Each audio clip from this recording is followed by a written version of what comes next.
안녕하세요. 커피와 독서를 사랑하는 서울 아산병원 이비인후과 교수 안중호입니다.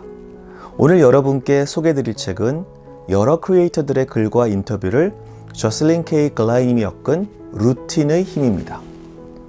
분입을 하기 전에 이것은 지적하고 지나가야 할 것 같습니다. 외국 작품을 우리나라에 들여올 때 특히 제목을 어떻게 번역하느냐에 따라 많은 분들의 관심을 끌기도 혹은 외면당하기도 하죠. 특히 오역을 한 경우도 있습니다. 1959년 알프레드 히치콕 감독 북북서로 진로를 돌려라를 기억하십니까? 원근법을 교묘하게 이용한 비행기 추적신이 유명한 영화인데요. 저도 태어나기 전 작품이니까 모르시는 게 당연할 텐데 도대체 북북서는 어느 방향을 가리키는 것일까요? 영어 제목은 North by Northwest입니다. 아시겠죠? 노스웨스트 항공기를 타고 북쪽으로 가라는 제목을 그 당시 항공사를 몰랐던 우리나라 사람들을 위한 배려로 수입사에서 북북서로 일부러 오역을 한 것입니다. 결국 고쳐지지 않고 지금도 그대로 사용 중입니다. 이 책의 영어 제목은 Manage Your Day to Day입니다. 말 그대로 매일매일 맞이하는 우리의 일상을 어떻게 하면 좀 더 효율적이고 생산적으로 사용할 수 있을지에 대해서 다양한 분야에서 앞서 나가는 분들의 기고문과 인터뷰를 통해 우리에게 소개해주고 있는 책입니다. 그런데 뜬금없이 루틴의 힘이라뇨? 아마도 이전에 유명했던 찰스 두이그의 습관의 힘이나 얼마 전에 발간된 웬디 우드의 헤빗, 사실 이것도 습관이라고 제목을 붙이면 기존의 책들과 차별이 안 될까봐 영어로 붙였겠죠.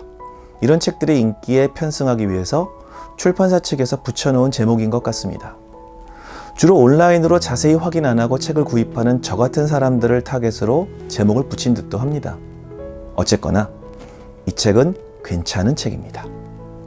직장에서 일상적인 업무에 치이고 밀려서 정작 내가 하고 싶거나 나의 발전을 위한 일을 못한 채 무의미한 날들을 보내는 무기력함에 대한 경고이자 어떻게 하면 나에게 주어진 시간 중 오롯이 나만을 위한 시간을 효과적으로 만들 수 있을지에 대한 조언을 해주고 있습니다.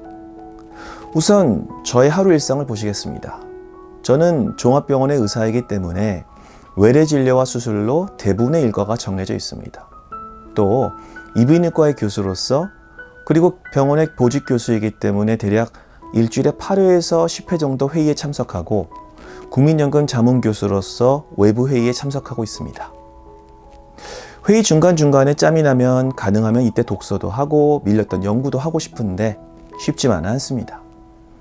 아마 대부분의 직장인들께서는 저보다 훨씬 더 촘촘하게 짜여진 일정을 소화하고 계실 것으로 생각합니다. 여러분은 아침에 출근하면 무엇부터 하시나요? 저도 마찬가지입니다만 이메일 열어보고 답장하고 페이스북에 패치될 소식에 새로운 것은 없는지 좋아요는 얼마나 눌러야 하는지 확인하지 않나요? 물론 네이버 등에서 우리나라를 포함해 지구촌 곳곳에 새로운 소식을 검색하죠. 맥킨지 글로벌 연구소에서 지식 노동자는 이메일 작성, 읽기, 응답에 평균적으로 주중 근무 시간의 28%를 소비한다고 보고하고 있습니다.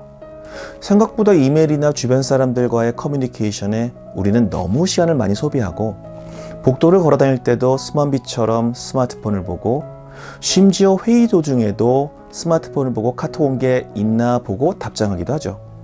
저도 마찬가지고요. 이 책에서는 매일 반복되는 하루를 어떻게 하면 창조적으로 보낼 수 있을 것인가에 대한 여러 가지 제안을 하고 있습니다. 그 중에서 제가 중요한 몇 가지를 추려보겠습니다.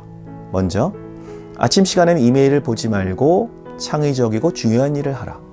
두 번째, 중간중간 휴식 때에는 디지털 기기의 사용보다 뇌를 쉬게 하라. 세 번째, 중요하고 시간이 많이 걸리고 특히 나를 위한 일을 우선하라. 네 번째, 필요한 일은 일단 시작해서 익숙하게 나의 루틴으로 만들어라. 다섯 번째, SNS에 알람을 꺼라. 여섯 번째, 정기적으로 디지털 기기를 모두 끄고 나만의 시간을 가져라. 마지막으로 충분히 운동하고 수면을 취하라 입니다. 실천 가능할까요?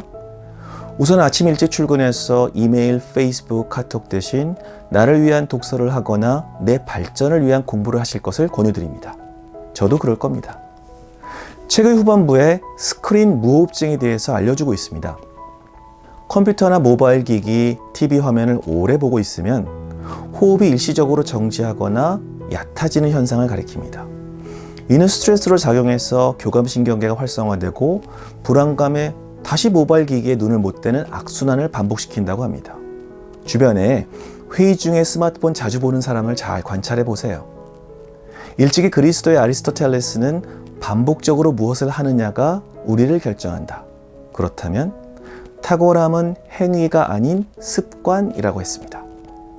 하루의 일과를 창조적이고 효과적으로 구성하고 이를 습관화시켜 궁극적으로 더 좋은, 더 나은 나를 만들기 위한 조언이 담긴 이 책에 대한 점수는요?